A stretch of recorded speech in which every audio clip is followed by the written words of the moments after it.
welcome to my first YouTube video! If you're watching this, you probably know me from Instagram or TikTok, where I mostly share my hair routines and review different products.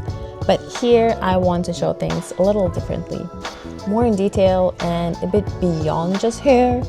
I wanted this first video to feel a little more intentional, not just a collection of random clips, but something that actually reflects how my days have been lately. This video is about small routines, the ones I didn't plan too much but somehow kept coming back to, and how one habit ended up influencing everything else around it. It's not about productivity or trying to fix your life, it's more about building something that I actually want to return to. I think this whole shift started when I began journaling. It wasn't something I planned at first. It actually came out of my therapy sessions, where I realized how many thoughts I constantly had in my head.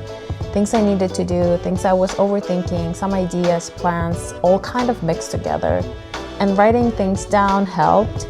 It made everything feel a little more quieter, a little more manageable, but I still wasn't very consistent with it. Then at some point I went down a bit of a rabbit hole. I started seeing videos about journaling systems, different setups and traveler journals, all of that, and I got really excited. I started going to stationery stores, I was researching for hours, I was looking at different notebooks, and I was trying to figure out what would actually work for me.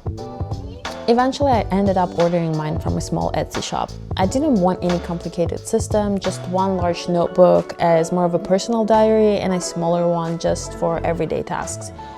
Because I do have a lot of big goals, but most of the time reaching them is just a lot of small, almost invisible steps. You know how you sit there in the end of the year and you're trying to remember what you did and then you can't. And it's really easy to feel like you're not doing enough when you don't actually see all those small things adding up. So writing them down became a way for me to remind myself that I'm doing things, I'm moving forward, even if they don't feel big in the moment. It also kind of forces me to follow through. When something exists on paper, it feels more real and it's harder to ignore. So I kind of have to complete those tasks throughout the day, or at least try to do most of them. And I realized that for me, a big part of it is just how it feels.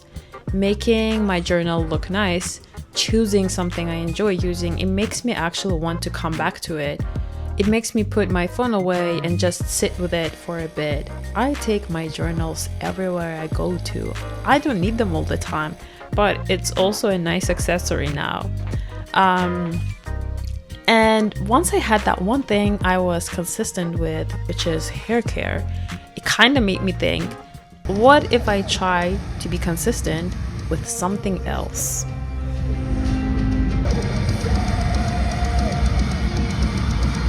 Since I started creating content, a lot of the things in my life are moving a little too fast. So I started gravitating towards quieter things. I spend a lot of my time on my phone. I look for ideas, references, I edit videos. Sometimes maybe I reply to comments. It's weird because technically I'm doing something, but it still feels like I'm not doing anything. So I think I needed something that feels a little more real, something that exists in space and time. So I started baking.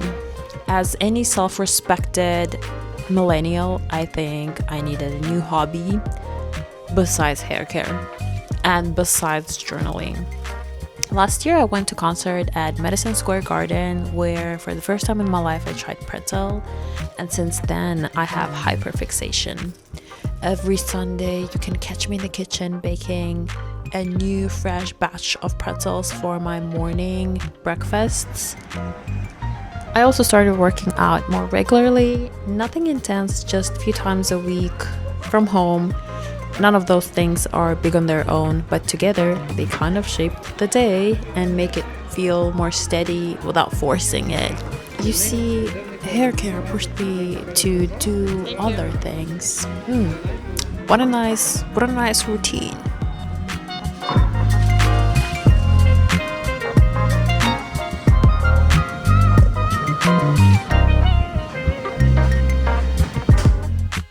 Okay guys, you got to the hair part of the video. If you followed me for some time, you know my night routine.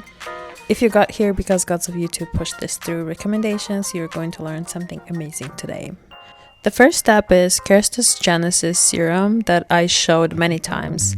I use the US version, which actually doesn't contain any aminexyl. Instead, it uses ingredients like caffeine, ginger root, which are meant to support scalp and keep it in a healthier state over time. Basically reduces shedding. I'm guessing that the difference comes down to US regulations around aminexyl, so the formula is a bit different depending on where you buy it. I apply one dropper directly on the scalp and massage it slowly. You don't need to be aggressive or scratch your scalp with your nails. Just use your fingertips to distribute the product and rub your scalp for 2-3 minutes. Even if you don't use any serum, massaging your scalp is still beneficial because it stimulates blood flow to your scalp, which means hair follicles get more oxygen and nutrients, and over time that can support healthier hair growth conditions. This step isn't about instant results, it's more about consistency over time. After that, I go in with Kerstas 8 Magic Night Serum throughout the length.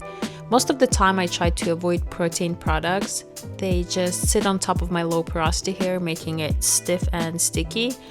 Somehow when I first bought the serum, I didn't notice the fact that it has protein in it. It's actually lightweight, but still hydrating enough to sit in the hair overnight without making it feel heavy or greasy. And then I seal everything with oil. A lot of people use oil before washing their hair, which helps hair strands to swell less because of the water, and it protects hair from drying up because of the shampoo. I think my routine takes it a step further with the serum underneath the oil, because even if the shampoo washes out all of the oil, there's still conditioning agents underneath that oil. Important note to mention, I think it should be silicone oil because natural oils are a little too heavy and greasy.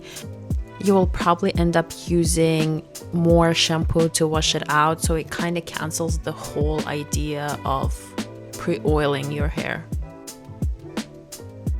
And then I braid it. It doesn't have to be a braid, just any other protective hairstyle or bonnet or whatever you want to. Just don't sleep with your hair all over your pillowcase, it's gonna be greasy. I don't use bonnet because I just don't want to, but also because I sleep on my face and stomach and I don't really move much when I sleep. So nothing complicated, just a loose braid to keep everything in place and reduce friction while I sleep. But I sleep on a satin pillowcase. It is a very different experience from a regular pillowcase because when I wake up in the morning, my hair does not stick out. It's not messy. It still looks very nice. And I think that's kind of a whole point of this routine. It's not complicated and it doesn't rely on doing everything perfectly. I never skip it, no matter what, I have to do it. And I think that consistency is what actually makes it work. It's not just for my hair, but also everything else too. Thank you for being here and watching this video. This is a slightly different format for me, but it's something I've been wanting to do for a while. I'm excited to keep building this here and to share more of these moments with you. I'll see you in the next one. Bye.